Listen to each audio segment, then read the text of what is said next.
Hello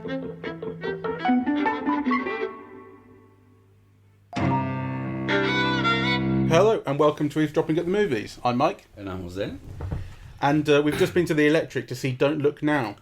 Classic sort of British horror, thriller, psychological drama thing from 1973. I mean, really classic, like if you haven't heard of it. But I hadn't seen it ever. I've never seen it until now. Really? Uh-huh. Well, that's interesting. I mean, for some reason I assumed you had. No, it's one of those things that I feel I should have. But, you know, of, there are a lot of those films one never sees as much as one ought. I suppose the first thing is that I am slightly nonplussed, really. I think there might be an element... Being nonplussed? Well, I think there might be an... because of its sort of perceived greatness. It's interesting, because I thought, in the first 5 minutes of the film, I thought this is the work of a great filmmaker. You know, I kind of... somebody who's trying to do something with film rather than the stupid beats per plot formula. You know, somebody who has not read Sitfield and talked about 3 arc structures and shit like that. I mean, just, you know, the associative editing from the water and the girl, you know, the inside the house, the outside the house, you know, kind of, you know, the rendering of the rain poetic, the filming on reflections. I thought, you know, this is great. This is the work of a great filmmaker, really. Yeah, I love that editing, and I love the opening. And the editing, the associative editing does come back. I think the sex scene is fantastic as well for that reason. It cuts between them having sex and then dressing for dinner later. But I think there might be an element of certain things about the film being so imaginative that they became more normalised in some sense. Maybe not the associative editing exactly. Okay. I mean, you hardly see that these days. Let me put it another way, because I came out with the question, you know, what is the point where a story is kind of symbolic and requires interpretation, and when is it just badly told? You know, because I definitely came out of the cinema feeling, you know, this is great, this has such great things, but I don't get it. That was kind of... I texted my brother, he's seen it before and he likes it, but I texted him saying, you know, please tell me everything you think because I don't get it, really. It's a little lost to me. And to be fair, this is an immediate reaction, and I think it is a film which would... benefit from further viewing. I think it would. It would. But when it came to Donald Sutherland following the red-coated figure, and then turns around and it's revealed that it's this kind of old dwarf. And she stabs him and his life flashes before his eyes. Well, that's why I think it can be taken as that. I mean, nothing is too clear. That's the kind of thing where I was hoping that in all of the images that come back and the way they would be chosen and associated, I was hoping that it would really sort of make things make sense, clarify things. Everything that we'd seen would kind of bring everything into a kind of logical sense. The only thing that I think it really clarifies is actually just after that, where when you see the funeral, it becomes clear that he'd had a premonition. That was a premonition when he saw it earlier on. So let me tell you the things that I loved about the film. I think Julie Christie is fantastic and fantastically beautiful. I don't remember seeing her more beautiful than this. You know, joy is the wrong word, but she's endlessly fascinating to just see, right? So I love that. I loved the tone and the ambience of the film. You know, you really get the sense of grief, throughout. I love the way that kind of Venice is shot. It's all kind of desolate and isolated and lonely and echoey, you know, and full of vermin and also fog and rain. Yeah, it's you know, it's beautiful and ugly. It's beautiful and desolate. Yeah, it's kind of, you know, so it gives that sense of an interiority. I love the way that you know, there are these shots on very, very narrow streets, right, so that the widescreen flattens out the edges and people seem to be coming from the center of the frame, you know, and then kind of filling it. It has kind of like an eerie effect.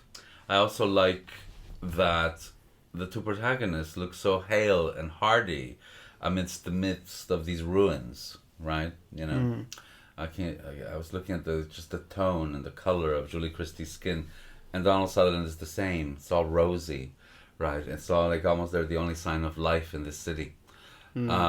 So I loved all of that. But then there were things that I just didn't get. So, you know, what is it with the priest? Yeah, because he's connected to these premonitions and the supernatural and so on as well. And I just don't get exactly... well, he sort of seems to be. I mean, it's one of those things that only comes through the editing. So much is left unsaid in the film. And so, I mean, literally the only thing that you get about the idea that these are premonitions is when the woman who's blind, you know, it's revealed that she claims, or her sister claims, she's psychic, and then later she says, "Yeah, your husband has the sight too, even if he doesn't know it." But that is it, right? Yeah. It's not, and so the priest is only connected to any of this through the associative editing. But he recurs throughout. Yeah. So, you know, so I don't quite know what his role in the narrative is. I don't get it. There's also a serial murderer on the loose in Venice, right? Bodies keep getting dragged, and you see it in The Inspector, and you see his files, right? So kind of that I eventually got, because initially it's mysterious, but, you know, by virtue of the repetition, you get it. The one thing that is ambivalent, and interestingly ambivalent, but also maybe something that prevents me from making sense of the film, is that the narrative as a narrative never clearly grounds you in the supernatural. No. Right? So it's always, you know, somebody saying something, you know, that it could be supernatural, or it could just be like, you know, these old biddies like who believe something, right? And the film doesn't take a stand, so it walks that fine line where it could be possible, but actually, yeah, kind of, yeah. I mean, there are things that kind of you can't explain away. So that bit at the beginning where the slide turns red, right? You know, but is that just an expressive moment in the film, or is it something supernatural? That's not clear. I didn't find that to be a question that the film was. I didn't find that to be an ambiguity the film was proposing. It did seem to me clear, or at least my read of it was that it was clear that it was proposing that the second sight is real. I mean, the main sort of concrete, if you like, or strongest bit of evidence of that being the funeral coming back and it being exactly the same, and you having seen it so clearly earlier. Yes, I suppose. But throughout the film, you're thinking, you know, is this somebody's point of view? Is this an evocation of grief in the way that things don't make sense? Is it just a kind of question of belief? You don't see any kind of external, objective, even that scene. But I think that is actually one of the really great things about the film.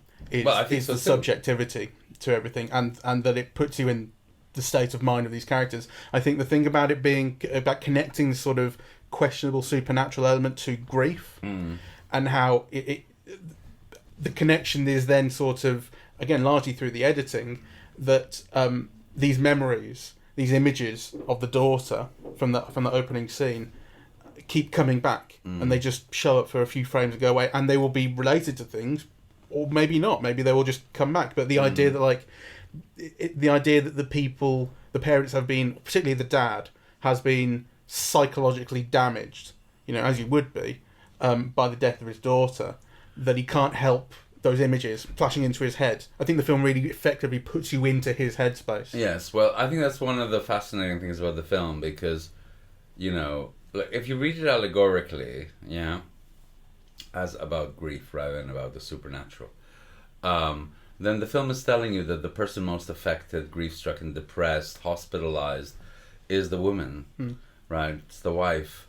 But actually the person who ends up dying because of it is the husband.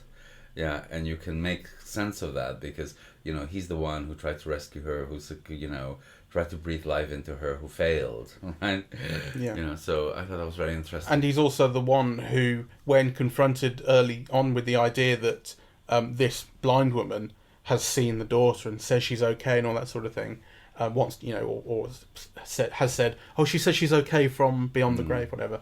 You know, he completely rejects it and says it's stupid. And the wife doesn't, she thinks there's a chance it might be true, and keeps going back to these women and develops a relationship with them. The dad is the one who says, no, I'm not having it, which I think for one thing you kind of might expect in a stereotypical way, like him just going, nah, don't be daft, and she being more open to something silly.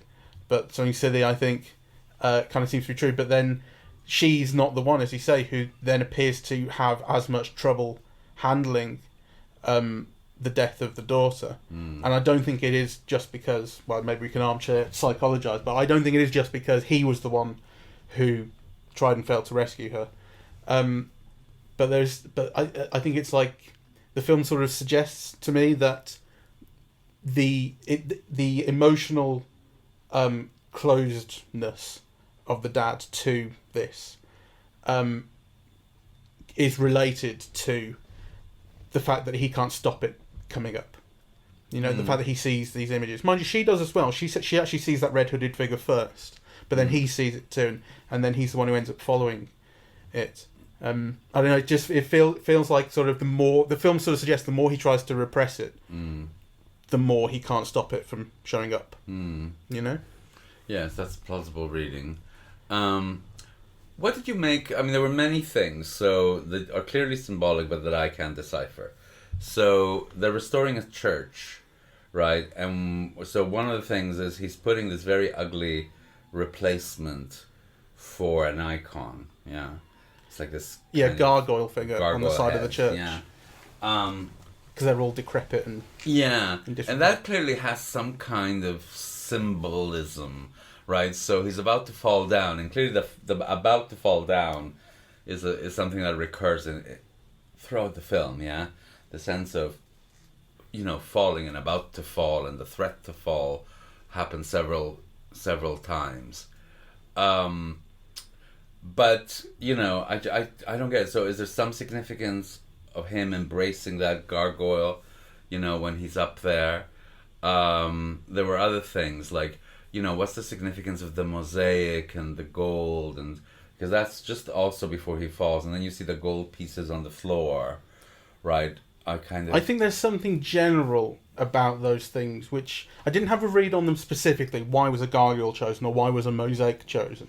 But there is an idea in them of replacement and copies, and certainly with the mosaic, because he said they've got these new mosaic pieces to restore this old mosaic in the church, and he wants to compare the two bits of glass to see if they're the same colour, to see if it'll work. And there's this thing about them being the same, and I think that's, in a thematic sense, recurs throughout. You've got the thing about this red hooded figure that resembles his daughter, and you really aren't sure. And then at the end, it's sort of, well, I say turns out not to be. Maybe it is maybe that's what people look like when they die in the world of Don't Look Now. I don't know. But there is a sense of replacement or copying or kind of doppelgangering around that. Yeah, doppelgangering for sure. I mean, the girl in the red hood, the following around Venice, the connection with the clergyman, the being followed by the detective, him chasing after her chasing after him. There's all these patternings. Yeah, I'm just kind of unclear as to their signification. Yeah. I mean, you know that they're significant, but you don't know exactly what they signify or how they fit into an overall. Well, you see a pattern, but I can't decipher it. Yeah. Which again might not be a bad thing. But it's frustrating because I mean, I think that is one of the things where it's so that makes it so clear that having now seen the whole thing on a second viewing, you'll start to notice things in a way. Yes. I think that's one of those things. It's kind of unavoidable that we can't have that talking about it right now. Yes, mind you, but I like films like that. I like films that make you want to see them again, and give you stuff to talk about. Really. I mean, my thought on leaving the cinema wasn't, okay, at least I've seen that now. Which I think if it had been like a reasonable film from the past I'd heard was classic and I just wasn't that interested in it, turned out, I'd be like, okay, I've seen it, move on. But this I would be interested in going back, There's such interesting things. I remember, the scene where they go to the Vaporetto, and it's filmed from inside the boat, right? and you think, like, why? You know, so it's all streaked, it's dirty. You hear the sounds properly, but the image is kind of partial, slightly dirty, with moments of clarity, but moments where, you know, the dirt and the water is kind of preventing you from seeing. Yeah, quite I don't clearly. remember this scene. Which is this? It's when he takes her to the airport and they go in the boat. Right. Yeah, and that it's a blue boat, and it's all filmed from inside the boat, but they're outside Yes. on the pier, right? Kind of, it's full of interesting things like that. But you know, again, I'm not kind of quite sure how to read them really. I think that line that he says right at the beginning about nothing is what it seems, Yeah, and they're talking about the lake. And you know, if the world's round, why is the lake flat? yes. And then he goes, oh, actually, or she finds out, you know, if a lake's huge, then it can be noticeably curved. He goes, nothing is what it seems. And that line, I think, is like key Yes. to everything. Yes, I because think it's you're all right. it's all about these copies or mistaken identities or wanting to make something look like something else. I mean, the whole restoration of the church is about that, wanting to put it back to What it was. as close to what it was as they can. Doesn't right at the start? Doesn't the wife say something? This is in England about I can't tell the difference between the new and the old windows that he'd done in a church, something like that. Ah, right. There But was yeah, some- you're probably right. I don't remember it. But I was struck. Certain things were very striking. So at the beginning, when you see their house in the country, and you have like this kind of idyllic English kind of scene, right? With it's raining, it's in the country, there's a fire inside, you know, quite cozy. But it's something odd because the house is like 2/3 is like brick, and then 1/3 is cladding and white cladding, and you know, it's just an image, but it already kind of disjoints everything. You Yeah. know, I was very struck by that, and actually, it's just I suppose an emotional response. Yeah, but it was weird. It's like the house had been divided into 2/3. At first I thought, is it two houses? You know, yeah, because it's like a Georgian house, but like 1/3 had been painted like cream. Yeah. Yeah. What elements of it do you think you would see in a horror film of today? Do you think? I suppose another. Maybe that's not exactly what I want to ask, but kind of what do you think? What strikes you as being original for its time? Well, I think it's all original, and actually, I think you know, kind of your question makes me think, because I don't think you would see very much in a horror film today of what you see here, because everything would be too neatly explained, and the violence, the accent would be on the violence, and so on. It would be more likely to be considered an art film today, with how little it wants to clarify its plot. I think. That's right. I mean, so my point, I suppose, was going to be that you wouldn't see very much of this in a horror film today, and you definitely wouldn't see any of this, or very little of this, in a mainstream film today. Because, you know, what we have to remember is this was a mainstream film. It's not, you know, some little side thing, right? You know, it was a mainstream film with a national release and so on. And stars. And stars. So, so you just wouldn't. I just think you wouldn't see this. It's kind of, you know, when people talk about 70s filmmaking, this is one of the things. This would be one of the examples where, you know, it's kind of, it's about evoking feeling, really, rather than about articulating every plot point so that you get it. It puts me in mind, in modern terms, it puts me in mind most of Under the Skin, which was Jonathan Glazer, was it? Yes, yes. And he did Birth as well, which I think has similar kind of elliptical sort of storytelling. Yes, that's interesting. And a generation of a feeling overall. I can see that. That it wants to evoke. Which, I mean, I didn't like Under the Skin very much when I first saw it, but I think I was unfair to it. And yes, I love it. I mean, it's also a film that becomes richer and richer each time you see it. As I'm sure this does. I mean, the other thing that really struck me about this film was really the Technicolor. It's so brilliant. It's a film that looks so brilliant. So everything is like brown tones, really, you know. But then you have like this Technicolor red that kind of seeps out at you and that recurs throughout the film, right? Like, so if you look at the film, there's always a touch of red even when you're not seeing the girl or the ghost or the dwarf, Julie Christie will be wearing red boots, or Donald Sutherland will have a red Scarf. neckerchief. Look like a scarf or a Yeah. neckerchief. Like Doctor Who he looked like. So there's always like that splash of red that's so vivid in Technicolor that it stands out in the middle of all these muddy browns, or it's a very, very interesting kind of look. Yeah, that shot very early on of the slide, and then the drop of blood, Yes. and the blood's kind of, I don't know, it like grows. Expanding through the slide, yeah. Yeah, that was an amazing image. And it seemed directed because it didn't just trickle through. Exactly. It curved up. It moves. Yeah. So, The use of red is so sort of striking in the film, and it's always done with this. It has a slightly shocking effect at times when those shots of the girl reflected in the little river or lake at the start come back. It's always this flash of red, and the thing of the seeing the hooded figure peeking around a corner and going away. I think the thing is, there are certain things in that respect that I think do resemble things you would see today. But these days it would always be accompanied by a musical sting. Going, yes. There'll be a lot of that. That was interesting, actually, because I thought the use of sound was quite wonderful. But now I'm thinking of the music and I can't remember it. No, it didn't leave an impression, I suppose. Anyway,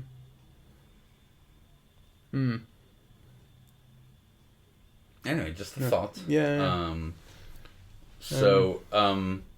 Anyway, I feel kind of, we're a bit dull, really, because I'm sure there's a million interesting things to say about the film, but at the moment I'm just kind of stymied, except to say, that I loved it, but I loved it without quite understanding it, So what I loved about it was, I was enraptured by the experience, and the look, and I just think that Julie Christie is,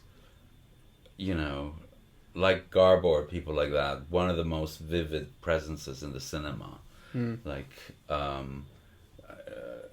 she's really at her most beautiful in this, actually. It's just stunning to look at her. The sex scene was fantastic. It actually struck me as quite explicit. There was one shot in it that was practically pornographic. Oh. I thought. Thinking of... And it went on for a very long time as well, and it was lovemaking from sort of beginning to end, Yes. And and then that was the first time I got the inkling of, with the way it was edited, cross-cut essentially, with the scenes of them later dressing and going out. That was the first time I kind of explicitly thought I got the sense of seeing two things at once, seeing two times at once. Yes. There is a way in which the film doesn't let you know when it's showing you something out of time. Yeah, so it's back and forth, past and present and future, but it doesn't signal it to you. So yes, that's very interesting as well. I think something else that you might think of it being comparable to modern horror is the way in which it so explicitly sort of connects theme to action in a sort of that sounds dumb, but how we're talking about or allegorizes is a better term. How we're talking these days about how all these horror films are so explicitly about something else that they're talking about, this sort of thing. And that's always kind of been the case, and people have read into horror, especially for a very long time, in sci-fi as well.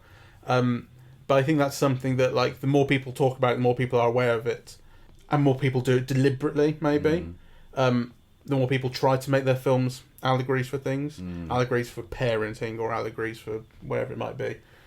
That's something that's very clear in this. It is a project of the film. Yes. That I suppose is why I changed my question from what would you see today into what do you think was original about it for the time, because that question of whether that is original about it for the time. I think everything was original about it for the time. I mean, you mentioned the sex scene. That's original for the time. Yeah. And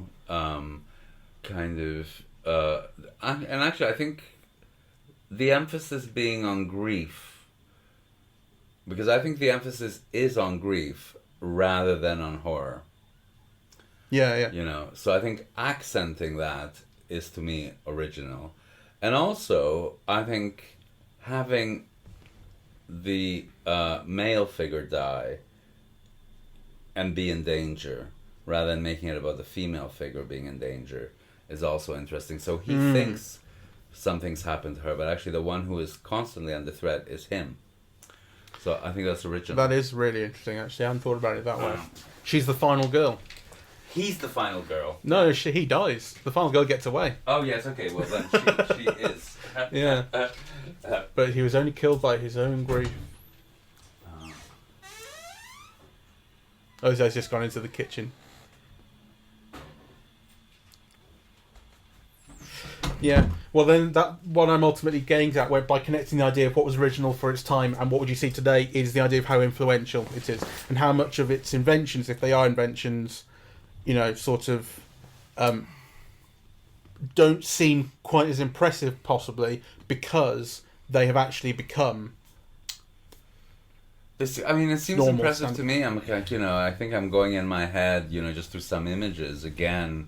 You know, the red Mac, you know, the country house setting, the look of Julie Christie with those ringlets and her face, extraordinarily beautiful, but also slightly harsh. Yeah, her cheekbones and her nose, and there's some angles in which her face is very square. Yeah, very, very striking. There are things that I'm wondering about. So one of the ladies, the two sisters, one of them keeps wearing this brooch, you know, and it's obviously very significant, right? Because you see her wearing it all the time. It's huge. It's a copy of something that's actually in the V&A jewelry collection. You know, it's a pearl, I forget what they call it, you know, one of those natural pearls that is not round and it's not pear-shaped. It's like an odd, you know, thing that grows on its own. But they build it into this kind of mythical god figure on a boat rowing. Might be actually, who knows, what is the guy on the boat, Death in the river in Greek. Styx, you know. So it might be that. But it's clearly significant, right? You see it all the time, and then there's the scenes where it's on the dresser and you practically have a close-up of it, right? And I think Donald Sutherland, touches it, right? Yeah, he does. It's kind of like, you know, one of those things that's clearly significant, but you can't put your finger on. So I think for me, like, you know, you're already going in your head. There are things that you know are going to stay with you, right? You know, some of the scenes are just of Venice looking so sad and worn and rusty and bleak and foggy, and it's there's a song, an Aznavour song that begins something like "Oh que c'est triste Venise," you know, how sad Venice can be when you know your loved one is not near you to enjoy it. But there is something about, you know, how Venice is shrouded in sadness, really. Kind of, there's already all those things kind of playing in your mind and that you know are going to stay, even without kind of figuring the film out, really. It's like a grief-stricken state of mind writ upon the city. It feels, you know, I mean, it's funny what you were saying about the idea that the city looks so sad, but they bring life to it, those two. Yes. Because I think visually they do. Visually they do. And also there's this thing about all the service industries around them. So, for example, the hotel they're staying in, right? There's a moment where one of them asks, "Are you going to dine here tonight?" And he says no. And, you know, so he instantly tells the waiter to go home, right? That they're the only customers. Yeah. So there's a sense, that things are dead in Venice, as well. Yeah, it doesn't look like... I mean, I've never been to Venice, but it doesn't look like the beautiful place that everyone wants to, as you say, go to with their loved one. And well, it looks quite beautiful. I mean, you know, those things of the main canal and so on. I mean, there's still incredibly beautiful shots, and that bridge is the Bridge of Sighs or whatever it's called, the main one. I mean, with people looking at them, I mean, it still looks beautiful, but it does look run down, rusty, falling down. Actually, the film is full of signs saying, you know, Venice is disappearing. Help, you know, Venice. So, because it was sinking under the sea. And so for all I know, it's still sinking under the sea. But, you know, periodically there are attempts to kind of, you know, rescue it, yeah? And of course it still exists. But you see signs of that all throughout the film, yeah? Although again, I don't know what the significance is.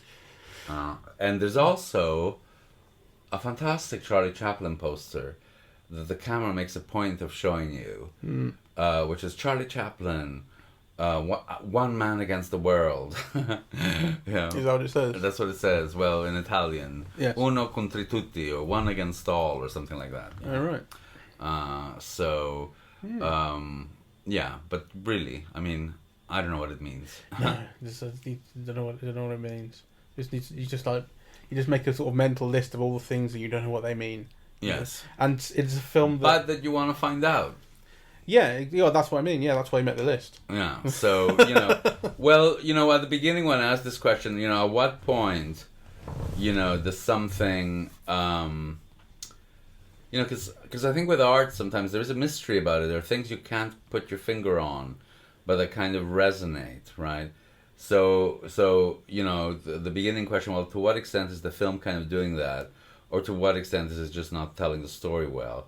I mean, I'm quite sure that, you know, it's the former rather than the latter.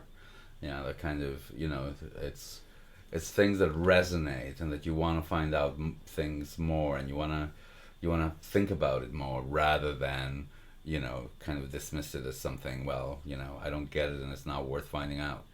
No, but you can't dismiss the possibility that there are parts of it that may just not be very well told. I'd be interested in reading the short story. Well, actually, I listen, you can dismiss the possibility, but I suspect this possibility is very small, because this is a film which feels so clearly structured and so deliberate in its use of imagery, and with so many recurring motifs throughout, you know, that you don't think, oh, this is accidental, this has just been placed here because they don't know what they're doing. No, no, absolutely. No, not. It's not slapdash. That's for sure. And you can really feel the influence that it had on In Bruges as well. It's one thing that I had vaguely heard, you know, and then you go, okay, so it's got the dwarf and it's got all the. I don't think are there canals in Bruges, or is it just a river system that has been built on? Well, we were there, so I've been there. And there were definitely canals. I've been there a couple of times. You know, now whether it was a river before, but there is a whole canal system. Yeah, there's certainly a system. But anyway, it's, you know, they make good use of that in Bruges, and the feeling of grief as well, actually underpinning everything in Bruges. It's the hitman's. Yeah, but you can only take that comparison so far. Oh yeah, no. In Bruges is like so witty and so fast and such a dark humor and so articulate in its humor. Whereas actually, I think a lot about this film is a kind of inarticulacy. You know, kind of none of the characters can really articulate what they're going through. You know, it's like it feels much more emotionally kind of complex. I'm not sure that's true, because the wife is all too happy to talk with the strangers about her daughter. No, the wife is relieved that she's got someone to be able to talk to about it. Right. Well, I think it amounts to the same thing, though, that she is happy to. You know, but to say that she's happy to doesn't mean that she can articulate it well, even to herself. I mean, you know, for one thing, she's like talking to bloody psychics. You know, I mean, she's not able to articulate kind of her feelings properly. Well, that would be the case, but I think it goes more to the point I was making about the husband's inarticulacy emotionally, or unavailability emotionally, being his problem, and being the reason that he is more trouble than she is. That is true. That's but it's a question of like degrees. I think neither of them are. They're like kind of enveloped in grief, really. You know, so they're suffering, but actually kind of whatever the complexities of their feelings towards each other, towards the child that died, the child that survives, like, you know, kind of all of those things are expressed in terms of feeling, but not, you know, in terms of an articulation of that feeling. So I think it's quite telling, the conversations that they have about, going to the child hurts himself, the other child, and, whether to go to them or when to go to them or should they go to them, right? Like kind of, so what they say and what they do and what they're feeling are different. They're not being articulate about their feelings. Yeah, but I do think she is capable of it. That's the thing. I think what you say about her being relieved that she has someone to talk to. She's better at it than he is. Yeah. But she actually wants to with him as well, and he doesn't want to, fairly explicitly. And when it gets to, this woman's a psychic, she can help us, he shuts it down as quickly as he can. Yes. He's not interested. Well, which is a motif as well, right? It's his lack of awareness even of, what he clearly has a talent for, which is, to be in touch with the supernatural. He keeps shutting it down. So yeah, but like I said, I think that what that points up in their relationship is his emotional unavailability, but not hers. I think she is keen to try and deal with what she can. It's not to say that she's not feeling grief. I think it's clear that she is. She's very sad, but then she wants to speak about her sadness, and he doesn't want to. He shuts it down. Yes. Though, yes, no. I mean, I still maintain, that she's not articulating her feelings very well. She wants to hear about her daughter, so she finds out from these women that they can see her, so she wants to talk about her. But you don't get a sense of talking about her feelings of loss or pain or anger or sorrow. That's not being articulated. No, that's true. She wants to. She might think it's an opportunity to, find in out some sense, her get her back or connect with her. Yeah. Yeah, that's true. So, anyway. Yeah. It's an interesting film, and I don't know if we'll do a second podcast on it, but I want to watch it again at least. I want to try and get a better sense of how it works, and just in a plot logical sense, sort of where things fit. I think that might be nice. It's one of those films, and luckily now it's a classic because it makes me A, want to see it again, and B, read a bit on it before I see it again. So I've now seen it, I've had that experience. I would like to go into a second screening kind of being, better informed. And I'm interested in reading the short story as well that it's based on, the DeMario story. Which, and that's well, I would normally draw the line, but it's appealing because it's short. It's a short story, it's not a long story that will require a vast investment of time. So I might read that. Alright, good. Well, thank you very much for listening. We are Eavesdropping at the Movies, and we are on iTunes, SoundCloud and YouTube. On social media, we're on Facebook and Twitter, and the website is eavesdroppingatthemovies.com. Thank you very much for listening. Cheerio. Good. Right, so it's the next day. We saw Don't It Now yesterday, and the reason for this little added bit is because I was chatting to my brother about it, who I told you has seen it before and likes it. But I didn't get his thoughts, sort of in time for yesterday. But we were chatting about it in the evening, so I wanted to kind of bring up a couple of things we talked about, and maybe see if there's something else to think about. Okay. So let me have a quick look at what we were. I haven't talked to anybody except Mike.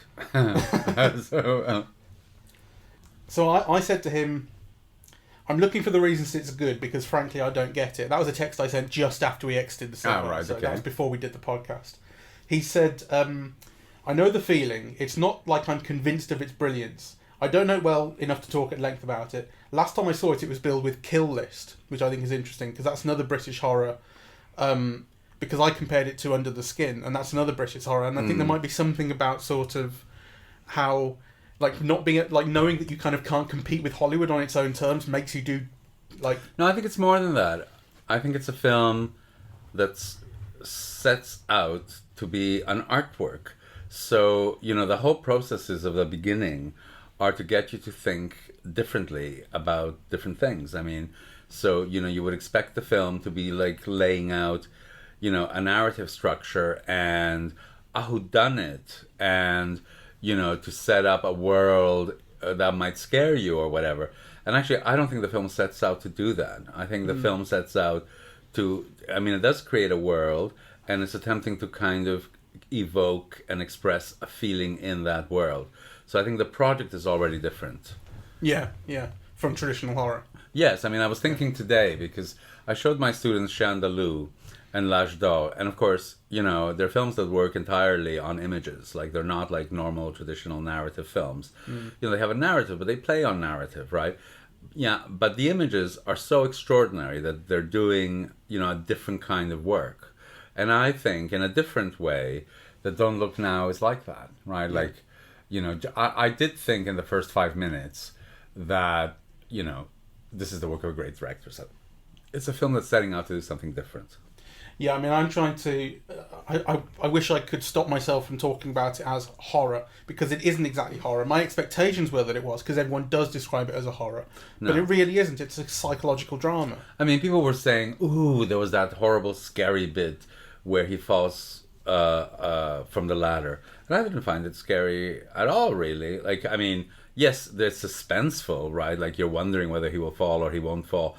But it doesn't work on me, the way that some horror films where you just, like, scream or you're horrified or you're disgusted. Or I had none of that watching this. No, exactly. It does have that supernatural element, and it has a bit of a ghost story element to it. But it's not... Yeah, it hasn't... It's not out to scare you in that way. It has an eeriness, so it has that mood of something that's eerie, that's... supernatural, that is not understandable through reason alone. Yeah, but that's not the same as like a jump scare or something. No, but and thinking about it, that's also true of Kill List and Under the Skin, in that, I suppose people do talk about them in very general terms as horror. Like, that's the genre they seem to fit closest into, but they're not really. Again, they are doing something different. They're not out to scare you. They're out to generate different feelings. But they do get kind of lumped in, I suppose.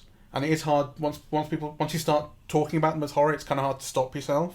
Well, but it's not very useful, and it doesn't get at describing the film well, or evoking what it feels like to watch well. Yeah, absolutely. I mean, to me, the closest thing that it comes close to, and that all of those films have in common, actually, is they're art films. That's what's, you have to figure it out, or you have to kind of get into their rhythms and see what they offer you. And you have to let them take you in a direction that you don't expect. And I think Don't Look Now does that, and, Something else my brother said is, he says, I've never felt how the supernatural part quite fits into the grief storyline. And then I said what I said to you yesterday about how the supernatural element of Donald Sutherland's vision, Second Sight, means that these things, the way that he represses his grief, makes it shoot into his head even more, and then that's kind of combined with this idea that he doesn't know what he's looking at when things happen. He doesn't know that he has these visions. I think it kind of combines them. And then my brother said something which I liked. He said, makes perfect sense, so that's a compliment. And then it's too late for him to face it, and the thought of his daughter has become this demon that kills him, which is, I think, quite a nice way of putting it. Like it makes manifest. His grief is made manifest in that dwarf figure. Yes. Well, I don't know. I mean, I think the supernatural and the grief come together, through initially the figure of Julie Christie, right? I mean, she's grief-struck. She has lived through this terrible moment of depression. She meets these people who offer her comfort. It's soothing to think that your child is not gone, that it's somewhere that you could communicate with, right? So the feeling of grief and the supernatural connect in that moment of, in that moment where she meets the two women. And then certain strands become more evident later. When that Donald Sutherland has these powers, you begin to understand why he leapt, out of the house and into the pond when he saw that slide. Because, they were inside. He didn't hear anything. It was like almost like something supernatural or, unconscious that made him leap out and go outside and see, how his child was. Yeah. So all of those strands, I think, kind of begin to connect. Well, the way that opening scene is edited has that image, the image of his daughter falling into the pond, that flashes into his mind. Yeah. I think is what kind of becomes clearer with the context later on. But that's how it's edited. The image flashes up and he responds to it. That's right. And also, but there's that moment where, the slide, the red seeps. Yeah. And, you go into the water and you see the drops and, you just see like this flash of Technicolor red, but kind of deep in the water, so that like the color, it only begins to seep through or to make itself apparent slowly. It's very beautiful, I think. I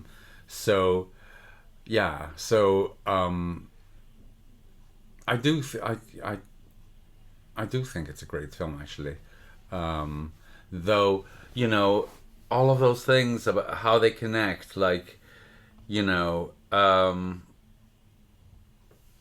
the sex when they're going outside, and there's this melding of the past and the present and the future, and so this moment of connection and of intimacy is already kind of in the past before it's even happened.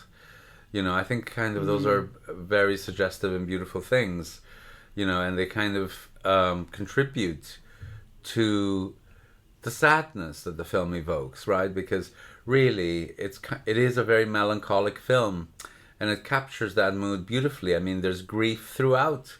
I mean, even the rust in Venice speaks of grief and sadness and deterioration. Yeah. It is really beautiful, and it gets under your skin. Yes, I think. And I suppose that's the thing, that it does get under your skin. And it gets under your skin in ways that are not entirely explainable through reason alone. So, let's say that I had a more clear understanding now of how every bit of the film fit, and how every piece of the film related to each other, which, kind of, let's say for the sake of argument that it does, right? But even without that, I mean, you get kind of certain feelings from the patternings of things, right? Kind of a figure in a red coat, kind of, whose face you never see, or whose face you see differentiated. So there's a different one, it's a memory, and you see the girl's face, or when they're wandering through Venice and they see the flash of the red coat, where you never see the face, I think. Yeah. Well, if you did, it would be a creepy old lady. Well, exactly. So, and then it made me wonder, is that creepy old lady also the serial killer who's been killing all these people in Venice? Yeah, that's it's a funny little, you go, is that the killer? I mean, Yeah. I thought actually the old ladies might be the killer at first, like. Yes, I thought so too. But he doesn't ever really resolve that. Yes, because there's a real creepiness to those two sisters. Yeah. So, I mean, first of all, what are they doing traveling everywhere? Yeah, and they make themselves manifest, they make themselves known, right? So, and there's one point where there's a clip of them laughing together, cackling away in their room, like when they first sort of made contact with the wife, and then she's going to come over, and that laughter was like, to me, it made me think maybe they were con artists. Yeah, they're setting up a trap somehow. Exactly. Yeah, or she's fallen into a trap somehow. But then without that context, the laughter doesn't make as much sense. Like that would make it make sense. The laughter doesn't make sense to me now because I know that they weren't on the con. Well, I mean, I think there are things that are unresolved. I mean, maybe there's a different logic that is not comprehensible to me at the moment. I really like the fact that all the time you're worried about the Julie Christie character, whereas really the person who's in danger is Donald Sutherland. I find that really, really interesting. Yeah, in terms of gender. Yeah. So, and actually, I think that's something that's maybe not brought out enough. It's like, so he's the one who's constantly reassuring, who's concerned for her, and so on. And it's not until that moment when she returns from the school, that you realize really, he's the one who's in danger. Yeah, and we know that along with her.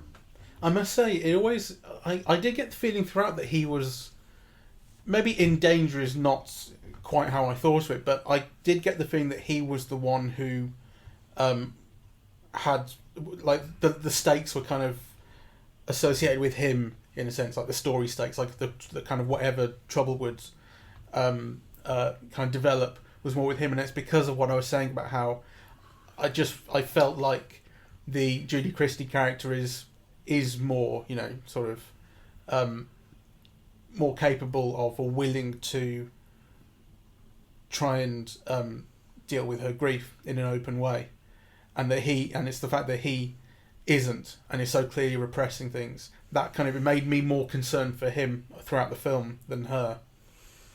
Well, I mean, that makes certain sense. There are things that the film doesn't tell you. So, for example, he tries to resuscitate her and fails, right? Like, pump her. CPR. Yeah, CPR. And then you wonder, things you don't see. I mean, does she blame him for it? Does she blame herself? Should they, there's a line later where he's the one who thought it was great that the children should play out in the fields on their own, Oh, right, I don't remember that. Yes, it's a line. It's when she wants to do something with the two women and he doesn't want to. And he says, well, and she begins to give a list of reasons of things. Sure. So, yeah. It also occurs to me, I remember thinking that I'm sure there are elements of the film when they're walking through the streets of Venice that they're getting lost and sort of walking in circles and coming back to places that... There's one point where they're really, really lost, and then they come around a corner and see like a row of shops that they recognise. Yeah. Julie Christie says, "Oh, here we are." It's like come around a corner and I know where I am again. But there is a sense of like there's a labyrinthine feeling to Venice at times. Yes, well, there's a labyrinthine feeling. There's a feeling of bleakness. I'm trying to make more sense, for example, of the hotel manager.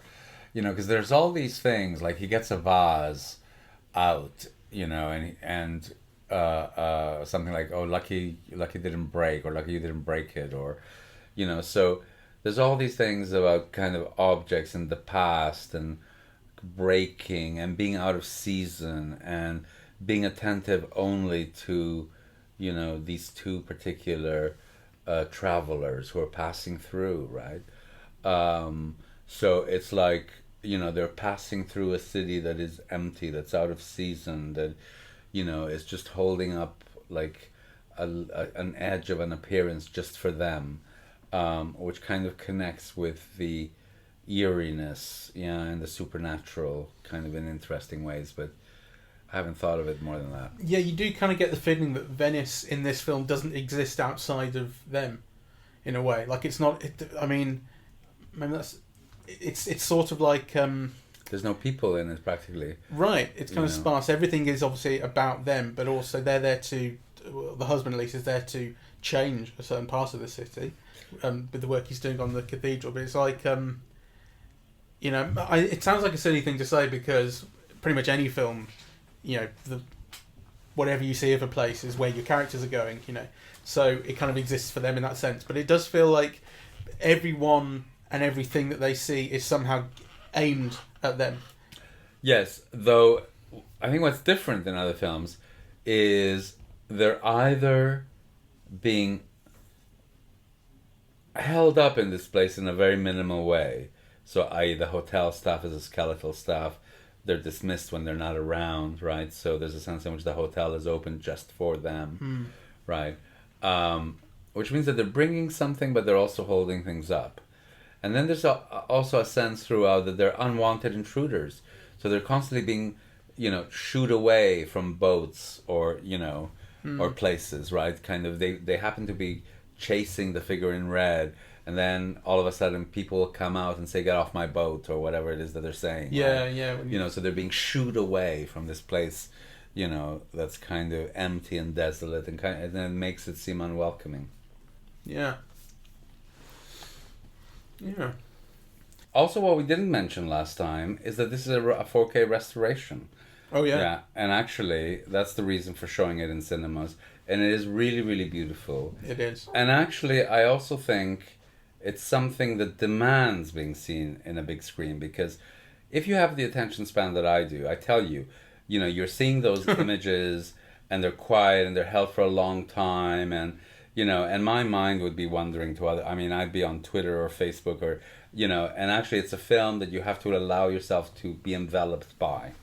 Yeah. Yeah.